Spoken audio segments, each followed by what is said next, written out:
Thank you. So, my name is Ignas Budvytis. I'm recently appointed lecturer in the Department of Engineering, University of Cambridge. And today I'm going to talk about our work on large-scale joint semantic relocalization and scene understanding via globally unique instance coordinate regression. This is joint work with Marvin Heckman, Thomas Wadger, and Roberto Cipolla. My talk will contain many four items. So first, I'll just motivate our problem and our approach. I'll talk about relative work. I'll explain how we solve our problem, and finally, I'll show some point and positive results. So, in this work, we are interested in interactive computer vision applications. So, we want to make a framework from which we not only can perceive the environment, but can also make decisions. And if you want to make decisions in complex robotic scenarios, where indoor and outdoor, one of the most important things is being able to not only know your location in a map, but also to be able to segment, recognize, detect, as well as estimate the geometry of the object. So we want this to be the output of our DeepNet or our framework, all those things together. We also don't want to build a different model for each of those, because computationally we wouldn't be able to fit a detection model, a segmentation model, a recognition model, and others into one machine. So essentially we want one very rich encoder which would have a very rich representation from which we can perform all the aforementioned tasks. Finally, we want for any system in robotics, if you actually want to make decisions, you want your representation predicted by a network to be verifiable and interpretable. So you don't want to suddenly knock off the TV because your robot thought it was a table. So how do we do that? I will only briefly say now that we basically learn DeepNet, where input is an image, and then an encoder outputs a very rich output, which contains of globally unique instance labels, as well as internal coordinates of an object. And then from this representation, we're able to both estimate 6 degrees of freedom pose for our camera, as well as measure the semantic 3D scene, so that our object knows where the objects are and what's their geometry and where the agent is itself. Now, briefly, on the related work in localization. So there are three key approaches. The first one, and classical one, is when you perform localization by performing some type of image retrieval operation by using NetLab or anything else, and then performing locally within a certain environment 3D key point matching, and then estimating CTV opinion pose from that. This is a very highly accurate, and I would say still state-of-the-art approach if you want a very high accurate localization. However, the problem with those type of frameworks is they have very low test time efficiency, because of test time you need to compare to your ground truth maps. Recently, or in 2015, there are new type of approaches which actually try to directly regress the pose from an image came out. However, the problem with those is that, so the good thing about them is that they are very efficient at test time, so there's no comparison needed. Image is an input and 6 degrees of freedom pose is an output. However, the downside of this is that actually such approaches are prone to overfitting, and I'll show some results a bit later in my talk. And if you look at a recent CPR publication by Thorsten Sattler, you'll actually see a very detailed discussion of why trying to directly regress 6 degrees of freedom pose from an image is not such a good idea. Then finally, the most recent branch of work is where the pose is estimated from the 6 degrees of freedom camera pose is estimated from predicted scene coordinates. And in those types of works are very efficient at test time, similar efficiency to POSIT, as well as they are highly robust to changes in their environment. However, up till recently, those types of works were only shown on very limited scenes. So, for example, here a scene of one building, or 20 to 50 meters, or 7 indoor rooms. So in this work, we take this approach of scene coordinate regression and show how we can work with large scenes, for example, cities of containing 800 buildings and of more than 11 kilometers length in terms of driving. So how do we make such a system? We have 3 key steps, and in the first step, we first collect a video of our environment. So this is a typical panoramic camera, which we mount on a bicycle, and we just film cycling around Cambridge. Once we have such data, then we label some keyframes to obtain global unique instance labels of the building. So each different color in here means actually the different identity of the building. So let's say pink is Hills Road 5A address, and sort of light blue is Hills Road 6 address. So it's a different identity per different building, but the identity stays across the images in the dataset. Once we have this data, then we also build a 3D point cloud of the scene, and so we use OpenSFN, but any other library can be used. In the second step, we train a network to predict scene coordinates. So given an image, we predict the world coordinates of all the points of static objects in the scene. To do that, we have 2 sub-steps. In the first step, we train a network to predict global unique instance labels, and this is a typical prediction. So as I mentioned again, so different color means a different identity of a building, and the identity stays across the database. And then we also learn to predict the same network internal coordinates for each building. So once we have that, then we can go and take the identity of a building, and since buildings are static objects, they are center coordinates, they do not change across time and in the map. So if we take internal coordinates and add in together, we can obtain the global scene coordinates, from which we then, which look like this. So if we take a test image, this is the basic 3D point cloud predicted and shown at different views, and different color corresponds to a different building identity. And so once we have this global scene coordinates, then we can do typical after pose estimation using Ransack, and we can obtain our camera location.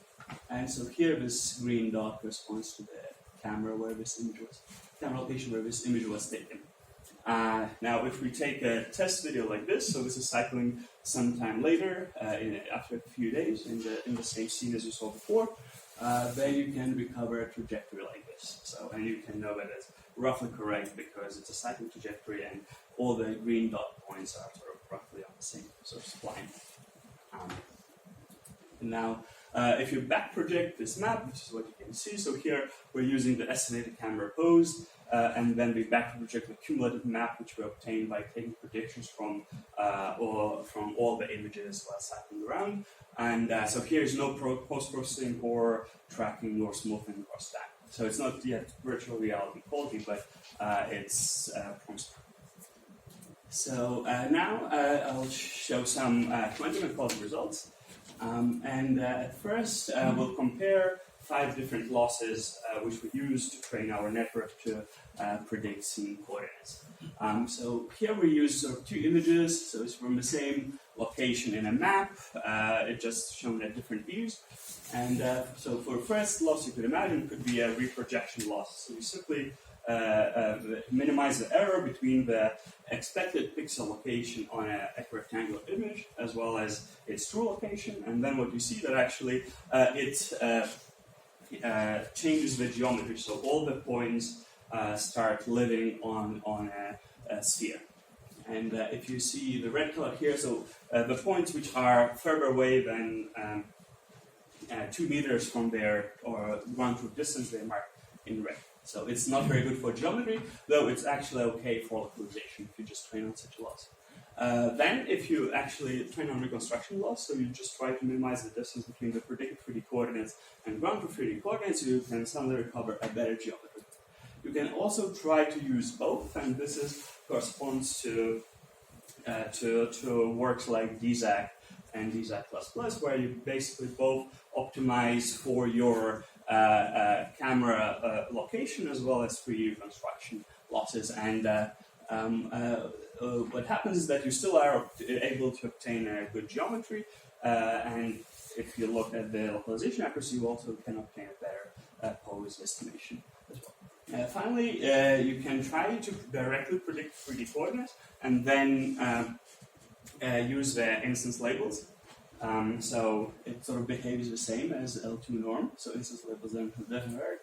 And then you can predict the local coordinates. So here we predict the instance label and then the local coordinate for each building, which means we make our optimization task for network much simpler, and technically we can learn bigger maps, and I'll show that in a moment. So if we look at the convergence, so on the horizontal axis there's number of epochs, and on the vertical axis there's percentage of points which are within half a meter from the ground truth distance. And the blue line is our using the L5 loss, so the loss where we predict both the instance labels as well as local coordinates. And because it's much easier for the network to predict coordinates which live in a sort of limited 3D world, then it actually is able to train better and faster. And all the other losses, they sort of fail to reach that accuracy.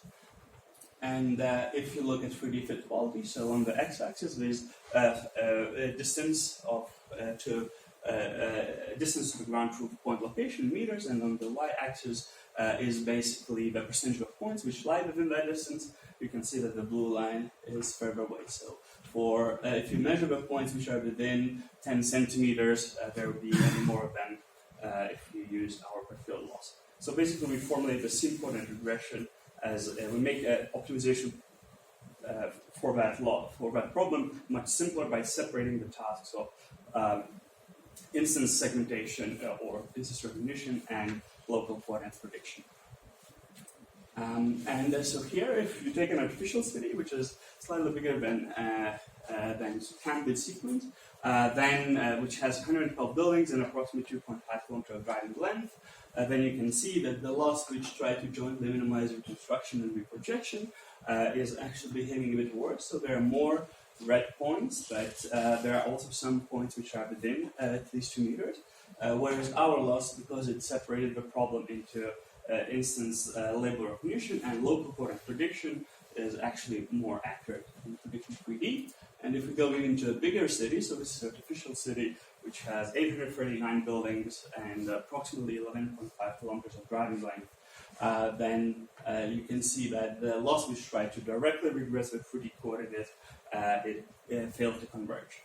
And the key sort of reason for this is because in some places of the map, your actual 3D coordinates of pixels of buildings sort of range from -100 to +100, and just purely too difficult task to optimize directly on. And now if we look at the localization performance, so because we predict better 3D accuracy of the points, we are also able to both have a lower error in terms of estimated location of the camera as well as its angular error. And so here on the horizontal axis we have frames sorted by their distance from the ground truth, so here frames sorted by the distance from the ground truth in angular domain. And the dashed lines actually correspond to performance of other losses where we actually mask their output by the ground truth segmentation.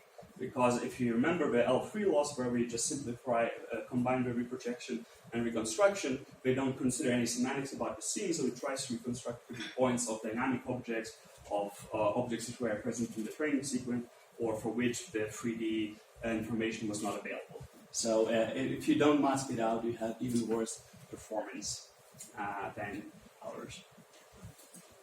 And so this is a typical result. So on the left, this is a 3D point cloud, the ground truth 3D point cloud, which we get by running OpenSFM.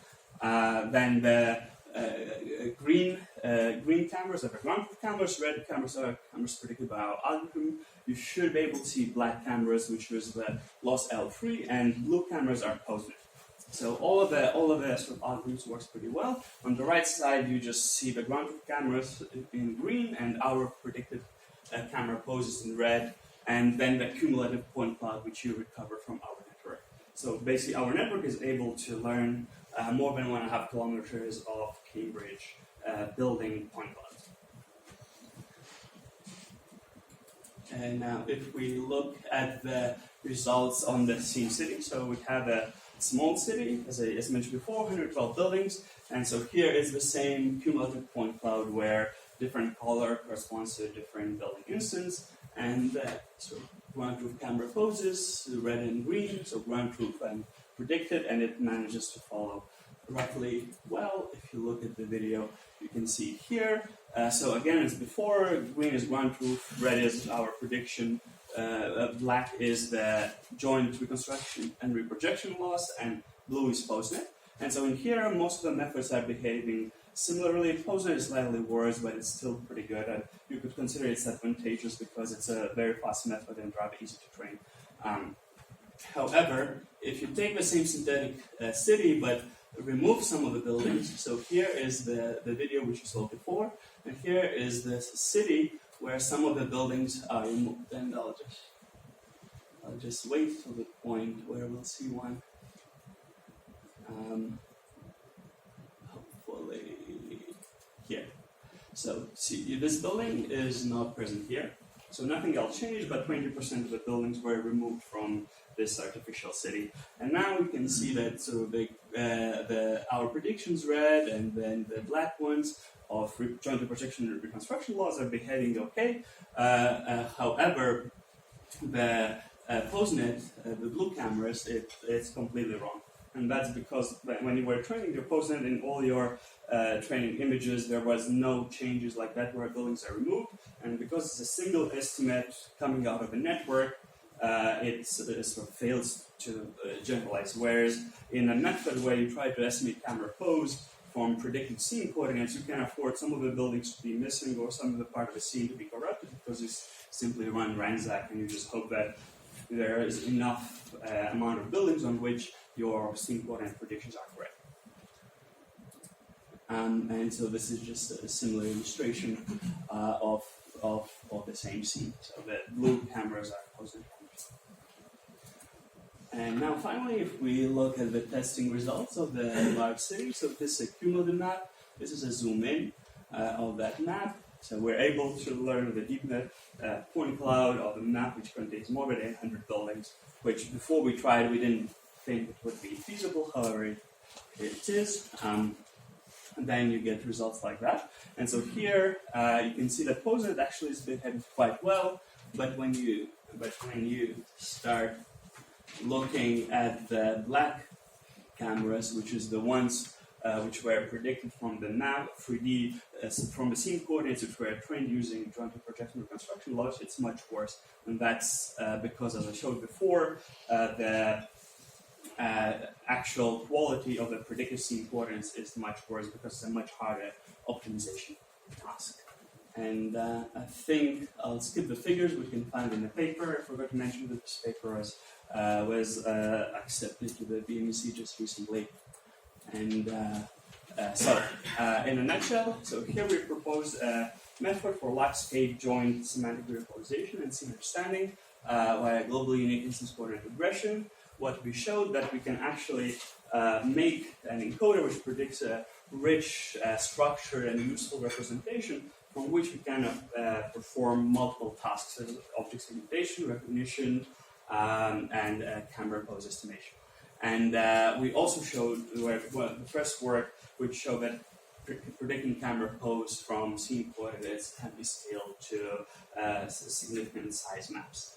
And in the future, we're planning to amend this with this framework to incorporate dynamic objects. So far here, we only use static objects like buildings, as well as use deep learning methods to obtain semantic 3D maps. So here we used openness of them. We want to actually automatically learn that. And finally, we want to introduce capability for self-updating such maps within by the network.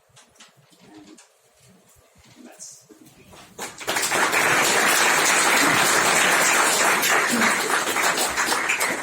I think we have time for one quick question. Did you